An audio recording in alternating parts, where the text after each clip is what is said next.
Sumaya, when you look at the world today and you see what's going on everywhere, what is, in your opinion, the one conversation that we should be having but we're not? Mm-hmm. I think the most important conversation that we should be having is talking about the human issue. We need to be talking about all the values that are pertaining to being a human being, being good, having a healthy relationship between human, a healthy interaction, communication, and rather than thinking about material goodness, we need to be thinking about what is really good for the human nature. I cannot agree with you more. I think we've lost our way when it comes to who we are as human beings and why we're here. Mm-hmm. And I think it begins with the family. Let's take the children right now, the families, the children that are going through incredible, horrific situations in Syria, in Afghanistan, in Iraq, in areas in Africa. These children are our tomorrow. We're failing them right now. Mm-hmm. We're failing them, it's true. So how do we turn it around? I don't want to hear another person say to me, it's a lost generation. Mm-hmm. I don't believe it is. No, I'm not pessimistic about that. I'm not. But it is very difficult. And in order to do that, the most important thing, I think, is having a better representation in decision mechanisms. Mm-hmm. Decision mechanisms are where everything is being shaped. So that's why actually we say women and democracy. Mm. That's why we say if you don't have enough women in the decision mechanisms, you won't have democracy. So the same thing goes for all the groups of people in the society. If all voices are heard equally in a balanced way, then we can talk about justice, and that's when we can talk about a better future for all our children. What is KADEM? Well, we were established in 2013, and we're basically focusing on women's rights, mm-hmm. and also for the whole society in general. We talk about gender justice as a better concept than gender equality, because gender equality is a very important concept that brought a lot of gains to women, and we celebrate all those gains in the mainstream women's rights discourse. However, there are a lot of loopholes too, because we see that women's rights discourse is dominated by the Western mind, Western ideology. But there are a lot of different cultures, different necessities, different sensitivities, different religions. So all those local uniqueness should be taken into account. Mm-hmm. We're working to see the local needs, so local dynamics of women, and develop solutions according to that. And so we're in the field, we're touching to women, we're trying to see their daily problems and develop projects according to those. We are a grassroots NGO. Mm-hmm. We have 44 branches, city representatives. And we also do awareness campaigns through media, through street protests, and also, of course, trainings, educations, capacity building, especially for women. For victims of violence, we provide legal counseling. And at the same time, KADEM works as a think tank too, because bringing our perspective in the literature is a very important thing for us. So we have a peer-reviewed academic journal, and at the same time, every year we have an academic conference. So through these means, again, like I said, we're trying to voice the critical approaches in the women's studies. And at the same time, we're doing advocacy work, lobbying, we're monitoring voluntarily the policies. We both support the good policies that are taking place, and at the same time We criticize the ones that need development. So we work with, we organize workshops with various partners, including NGOs that we coordinate very often, or experts, academicians, and from time to time government representatives as well. And also we have international work. We joined the United Nations Council of Women. And we are one of the 3 NGOs that have established the W20 under the G20. We're trying to work in a holistic way. Another example that you could give us of something that CADEM has contributed to a change? There are a lot of projects that we've Give one that's close to your heart. It's a smaller project, but the meaning is very big. So you know that we have girls who are staying in the orphanages. Yes. And after age 18, they have to leave the orphanages and go their own way. And most of them are, unfortunately, they don't have any job skills. They don't have a family to go to. So as CADEM, we provide training courses, vocational training, for the girls who are aged 16 and 18. And we also aim to connect them with companies to provide employers. And some of them did start working, and they have now their own bank accounts, and they are now they're autonomous. So that's a very, very important project for us. When you have women involved in decision making, what do they bring to the table that men they have more voice. They bring more voice, representing all segments of society. Because, like I said, even when it comes to family, unfortunately, most of the men do not know the problems pertaining to family as well as women do. I'm not saying all the women will be the problem solvers for the families, no, but we should create that balance. So, on that note, I'd like to ask what you think the #1 challenge is facing families universally today. Well, I think individualization is on the rise, and this is a huge problem challenging the families in general. It's obviously being showed in a lot of research that healthy individuals are raised in healthy families. People who have inclination towards committing crime or risky behaviors in general they usually have familial problems. So we need to look at their background and how family is a stronghold for people. Let me go deeper in this topic. Family ties weakening, families detaching from one another, and this leaves individuals lacking the supportive network that they need in confronting the difficulties of the life.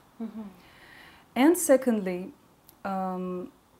it doesn't mean that when a family is well connected, it is a healthy form. There are, unfortunately, families who are in some ways degenerative or dysfunctional, either oppressing the members of the family or transmitting negative values, unethical behaviors through the bond of the family. So these are all the things that we should be tackling, and we should aim to strengthen family.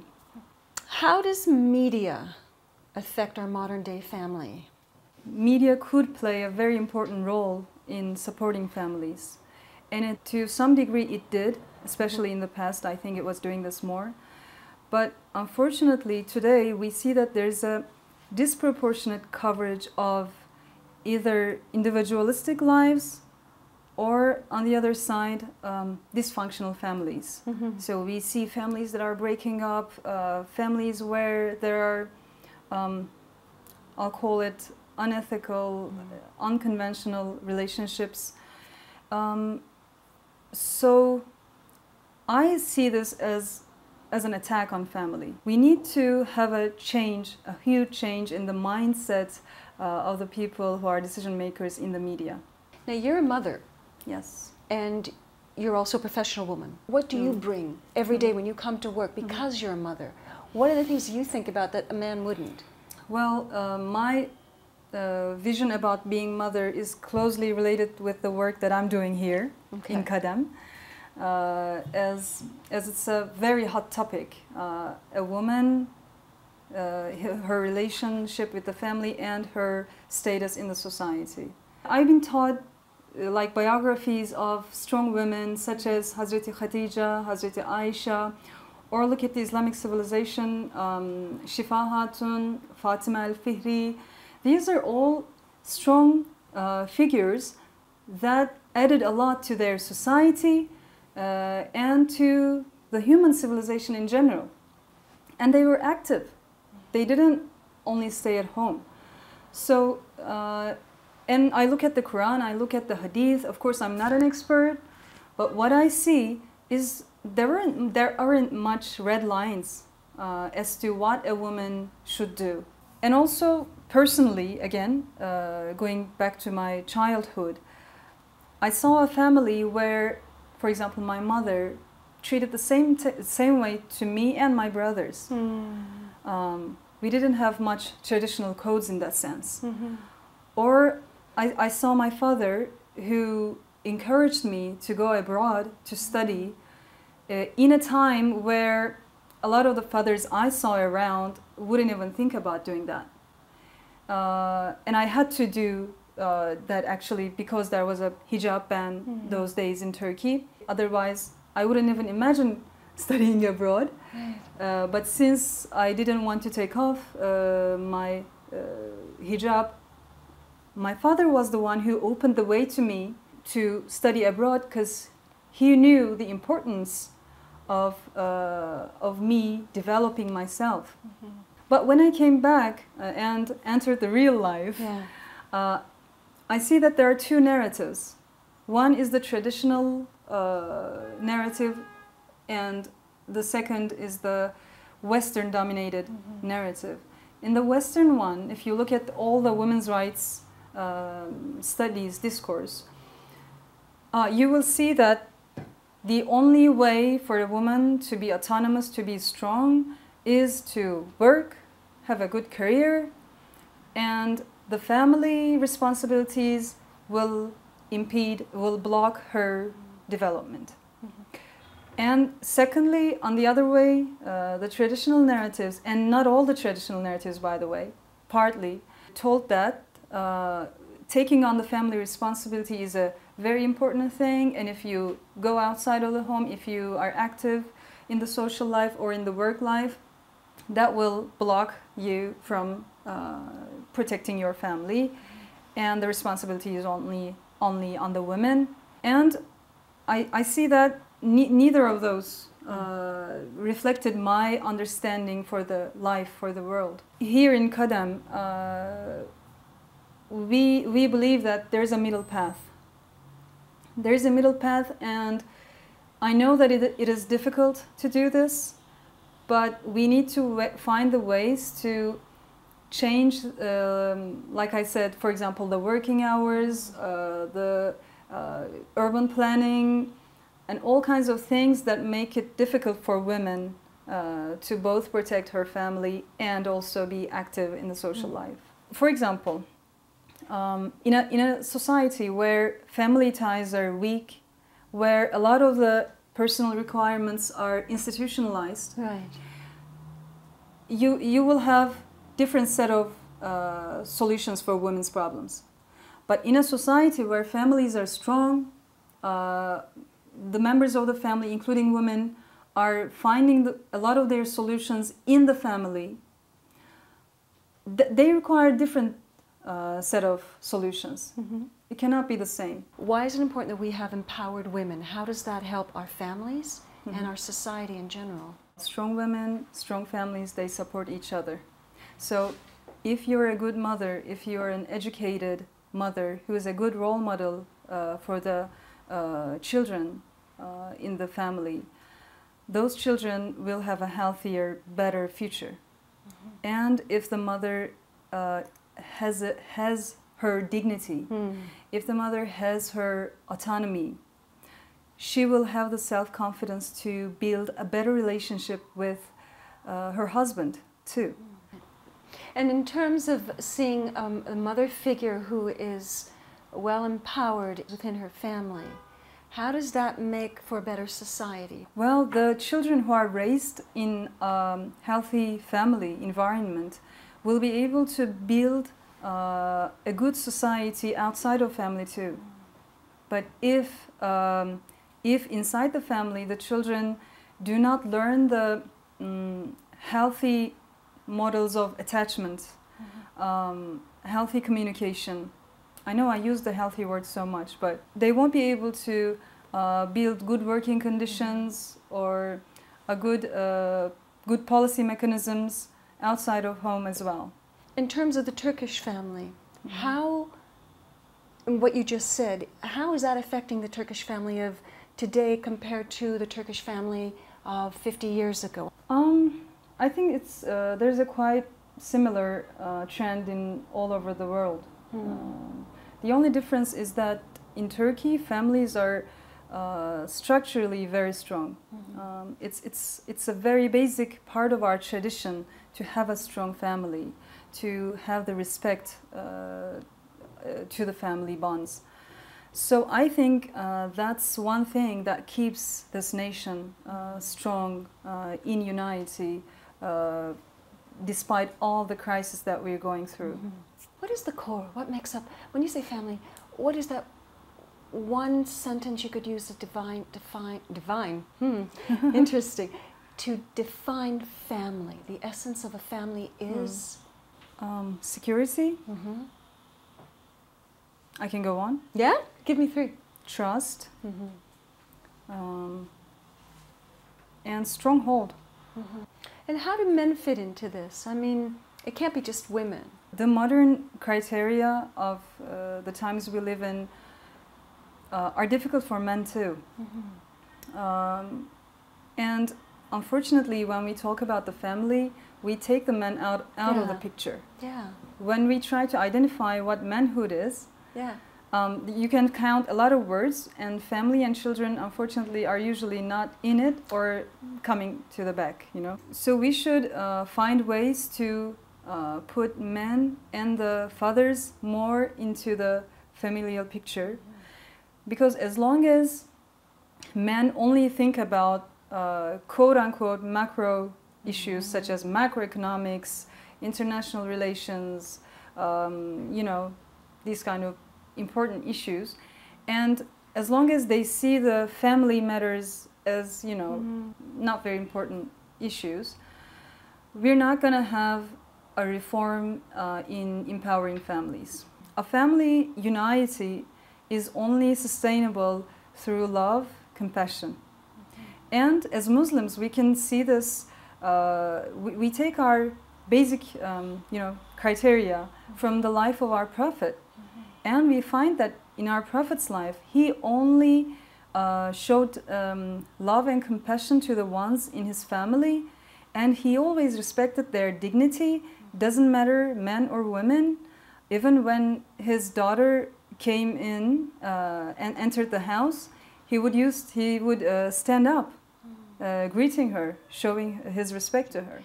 How does domestic violence impact the family? First and foremost, I need to put this out clearly. Violence, I see it as an anomaly. It's not a normal thing in a human nature. It is a disrespect to the Creator and the creation. It is presumptuousness, because our Creator gives us our intangibility. So no one can touch our dignity in general. And secondly, violence destroys the relationship and communication between people, among people. And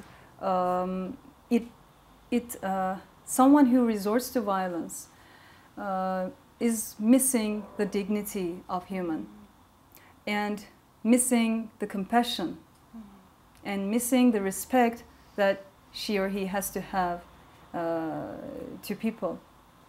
And when we look at the victims of violence, it kills one's self-confidence. Mm-hmm. It kills one's trust to people. And when we take it to the family level, when children see, for example, father victimizing the mother, those children also, as research show, will be prone to resorting to violence in their whole life. So again, those people will not be able to be the builders of the good society in the future. Now you have, this year KEDEM is holding the 3rd International Women and Justice Summit in Istanbul. Mm-hmm. And the theme is family empowerment. Why did you pick that theme for this summit? Today, the reason that we are choosing the family is, of course, the threats that the family is facing. So we want to talk about all the problems that the institutional family is tackling right now. We have about 33 speakers from 17 countries, I think. We have a group of ministers coming, we have policymakers, experts in the field. So I believe that there's going to be a lot of fruitful discussions. What kind of world would you like to see for your family, and of course families everywhere? I would like to see a world where families are finding the environment that they need to flourish, and families are formed up in such a way to strengthen the members of the family, including women and children, but not to oppress them. And I would like to see a world where the roles of men and women and all members of the society are balanced. Do you think that's attainable? Well, it is difficult, but I think more than being attainable or not, it's a must. If we want to build a better future, the family is our only resort. Is there anything else you would like to add? Well, I thank you for coming to KEDEM. It's been a pleasure. Thank you for having us. It was very, very nice to meet you. It was, and it was a nice